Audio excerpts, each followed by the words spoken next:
खेसारी लाल का संघर्ष 2 फिल्म को लेकर बॉलीवुड में तहलका मच चुका है। सलमान खान ने बताया है कि खेसारी तुमने तो कमाल ही कर दिया, तुमने हॉलीवुड को भी पीछे छोड़ दिया है।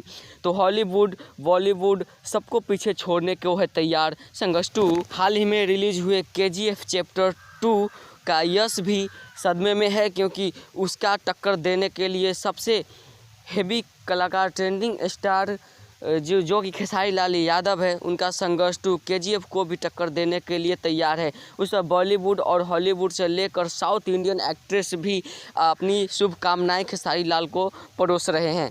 खेसारी लाल बहुत खुश है ये इस फिल्म को लेकर, क्योंकि इस फिल्म में ये काफ़ी बजट की फिल्म है और काफ़ी महंगी फिल्म, भोजपुरी की सबसे महंगी फिल्म होने वाली है संघर्ष 2। और इसमें एक्शन, इमोशनल और एक्टिंग, सस्पेंस सब इसमें इंक्लूड है, यानी हर तरह से ये फिल्म दर्शकों को संतुष्ट करने वाली है। ये फिल्म हिट होने का एकमात्र कारण है कि यह फिल्म बहुत बहुत दूर यानी विदेशों में जाकर शूट किया गया है। बैंकॉक, दुबई और बिहार, यानी हर जगह ये फिल्म की शूटिंग हो रही है।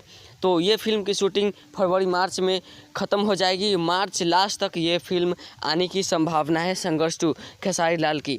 तो ऐसी न्यूज़ को पाने के लिए हमारे चैनल को सब्सक्राइब करें, नोटिफिकेशन बेल को ऑन कर ले। मिलते हैं किसी नेक्स्ट वीडियो में, तब तक के लिए जय हिंद, जय भारत, वंदे मातरम।